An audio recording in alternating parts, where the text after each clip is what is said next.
ನಮಸ್ತೆ ಮೇಡಮ್. ಇಲ್ಲಿ bus stop ಇಲ್ವಲ್ಲ, ನಿಮಗೆ ಇದರಿಂದ ತೊಂದರೆ ಆಗ್ತಾ ಇದೆಯಾ? ತೊಂದರೆ ಆಗುತ್ತೆ. ಬಸ್ ಟೈಮ್ ಸರಿ ಅಂತ ಬಸ್ ಬರಲ್ಲ, ಮತ್ತು ಮಳೆ ಬಂದರೆ ಬಸ್ ಇಲ್ಲಿ ಬಿಸಿಲು ಜಾಸ್ತಿ, ನಿಂತ್ಕೊಳ್ಳೋಕ್ಕಾಗಲ್ಲ. ಬಸ್ ಸ್ಟಾಪ್ ಎಲ್ಲ ಬೇಕು. ಬಸ್ ಸ್ಟಾಪ್ ಇಲ್ವಲ್ಲ, ಬಸ್ ಸ್ಟಾಪ್ ಇಲ್ದಿದ್ರೆ ನಿಮ್ಗೆ ಏನಾದರೂ ತೊಂದರೆ ಆಗ್ತಾ ಇದೆಯಾ ಅಂತ? ಇದೆ, ಇಲ್ಲಿಂದ ಅಲ್ಲಿ ಹೋಗಿ ನಿಲ್ಲಿಸ್ತಾರೆ. ಅದು ಸ್ವಲ್ಪ ಕಷ್ಟ, ಜನಗಳು ಓಡ್ತಾರೆ. ಮಳೆ ಬರುವಾಗ ತುಂಬ ಕಷ್ಟ ಮಳೆ ಬರುವಾಗ. ಆಮೇಲೆ ಆಮೇಲೆ ಏನು ಎಲ್ಲ ಬಿಸಿಲು ಬಿಸಿಲು ತುಂಬ ಹೊಡಿತಾ ಇದೆ. ಆವಾಗಲೂ ಕಷ್ಟ ಕಷ್ಟ ಆಗತ್ತಲ್ವಾ? ಆಗುತ್ತೆ. ಮಳೆ ಬಂದರೂ ಕಷ್ಟ, ಬಿಸಿಲು ಹೊಡೆದ್ರು ಕಷ್ಟ. ಅದೇ ಈಗ ಬಸ್ ಸ್ಟಾಪ್ ಇಲ್ಲ, ಸೊ ನಾವು ಗೌರ್ಮೆಂಟ್ಗೆ ಗಮನಕ್ಕೆ ತಗೊಂಡು ಬರ್ಬೇಕಂತ ಮಾಡ್ತಾ ಇದೀವಿ, ಅದಕ್ಕೆ ಥ್ಯಾಂಕ್ ಯು. ನಮಸ್ಕಾರ, ನಾನು ಆಮ್ ಆದ್ಮಿ ಪಾರ್ಟಿ ಕಮ್ಮಣ್ಣಿನ ವಾರ್ಡ್ ಲೀಡರ್.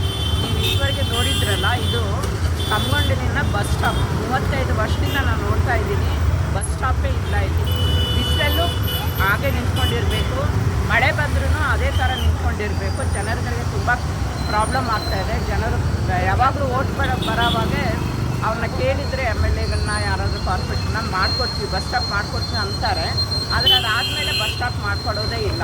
ಅವ್ರ ಬಡ್ಜೆಟ್ನಲ್ಲಿ ಬಸ್ ಸ್ಟಾಪ್ ಮಾಡಬೇಕಂತ ಇರೋದೇ ಇಲ್ಲ. ಒಂದು ಕಡೆ ನೋಡಿ, ಬಸ್ ಮೆಜೆಸ್ಟಿಕ್ ಹೋಗೋದಿದೆ, ಯಲಹಂಕಕ್ಕೆ ಹೋಗ್ಲಿಕ್ಕಿದೆ, ಬಗಲ್ಗುಂಟಕ್ಕೆ ಹೋಗ್ಲಿಕ್ಕಿದೆ, ಪೀಣ್ಯ ಸೆಕೆಂಡ್ ಸ್ಟೇಜ್ವರೆಗೆ ಹೋಗ್ಲಿಕ್ಕಿದೆ, ಈವನ್ ಮಾರುತಿ ನಗರವರೆಗೆ ಹೋಗ್ತಾ ಇದೆ ಬಸ್ಸುಗಳು. ಆದ್ರೂ ಬಸ್ ಸ್ಟಾಪಲ್ಲಿ ಒಂದು ಕುರ್ಸಿ ಇಲ್ಲ, ಒಂದು ಏನು ಅವ್ರಿಗೆ ಮಳೆಯಿಂದ ಪ್ರೊಟೆಕ್ಟ್ ಆಗಲಿಕ್ಕೆ ಏನೂ ಇಲ್ಲ. ಇಷ್ಟು ತೊಂದರೆಗಳಾಗ್ತಾ ಇದೆ. ಬಟ್ ಎಲೆಕ್ಷನ್ ಮೇಲೆ ಎಲೆಕ್ಷನ್ ನಡೆದಿದೆ, ಆದರೂ ಈ ವ್ಯವಸ್ಥೆ ಮಾಡಿಕೊಟ್ಟಿಲ್ಲ.